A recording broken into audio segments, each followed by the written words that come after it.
You ready to watch? Are you on the full screen? I'm full screened. Hey, welcome to Dusty and Famous. I'm Dusty. I'm Andrew. I'm Chris. Are you?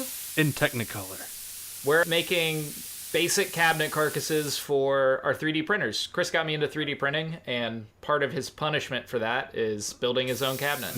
Take that, Chris. Worth it. Oh, yeah, this is part 2. This is part 2.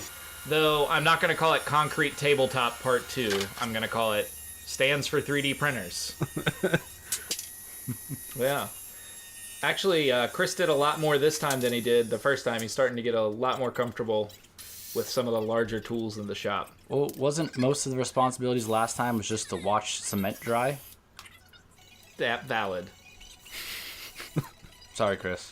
I had a home to go to. This really isn't that interesting to watch someone put together a really basic cabinet carcass, but this is how you put together a really basic cabinet carcass. Well, I learned something. Do you have to reinforce that joint at all? Because it seems like that's not going to be super sturdy. Oh no, it is super sturdy. All right, take it all back. Yeah, that's a pretty standard way for cheap cabinets to be built quickly. So those clamps are cool. That's Chris's next comment. They are. Every time I see them, I want to talk about how cool they are because I've never seen something that did that. Hello. The reason Chris is in the box, as opposed to us doing it what looks like an easier way, is we're using the surface of my table saw as a reference face, so we know it's 90 degrees and dead even. And it was really cozy in there. Don't lose your fingers. You didn't. That's fine. I got extras. I left the music in so you could look like a real gangsta. Yeah, I'm, as you can see, seasoned with that. Why such a long bit on that? I just bought them and I really like them. Oh, okay. Since they're brand new heads, they fit really well. Sure. This is the best thing ever. Yeah, I just found those in a box of miscellaneous hardware I have. I like the pop. It makes a nice click. Is it a pop and lock? It pops and locks, yeah. Does not drop. Look how proud you are. You made a thing. You made a cabinet, Chris. No door handle, huh? No, dude, this is the future. Well done. Yeah, look at that. Why is one taller than the other? Chris wanted his level with his desk, correct? Yes, that is correct. It is exactly the same height as my desk. And I wanted mine to be a standing workstation, so when I approach it, I don't have to bend down to interact with the machine at all. And I do my best to never stand. You're pretty good at that, I'm not gonna lie. Thank you. I think we've evolved past the stage of needing to stand Yeah, man. all the time. Yeah, all the time, but I don't have a chair near my 3D printer. Get a Segway chair.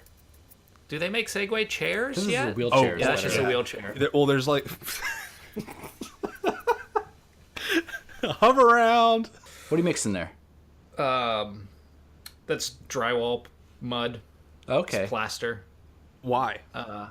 So I wanted to make it so you couldn't tell that it was made out of plywood. So everywhere there was wood texture, I scraped it and then I covered it in plaster. Huh. And then I sanded the plaster down. So I had a real smooth, no wood finish. The rest of this video is what differentiates yours from mine, which is paint. What were you doing with the ice pick on your paint can? So I was popping holes in these, like there's a little channel where the lid of the can actually sinks in and it's the lowest spot. And if you pop holes in it, the paint will drain back into the can as opposed to just filling up that hole and running over the side. Would you categorize that as a life pro tip? I would categorize that as a live pro tip. What? Oof. But yeah, that's kind of a pro tip. Buy an ice pick. That's my pro tip. You do have a sweet one. Thank you, Jimmy DeResta. Like, things gonna rest on top of this, right? Yeah, it just sits on top. All right. What's this? This is the interior power supply. So the whole cabinet will plug up to the wall. It has a power strip, and then it has a kill switch on the outside. So if anything goes wrong while I'm 3D printing, I can turn the whole thing off real quick. What would go wrong? Sometimes the nozzle gets fouled, or just, 3D printers, things just go wrong. Okay. And Chris needs a switch. yeah, I do. I need to do that. Is it like an Asimov's 3 laws type of thing go wrong? No Asimov, like, 3 laws, robot becomes sentient and tries to kill me thing. Okay. Yeah. Yet. I don't know. It's got that flashy light, which makes me think that it's sentient. It does. And it's just it is actually, I've been 3D printing pretty much 24 hours a day since I put that cabinet up because everything's in one spot and it works really well. Why is there nothing on your walls? Are you a serial killer? I just painted that room. Okay. But I'm totally also not a serial killer. You Let say me just so. get ahead of that one, people. Not a serial killer.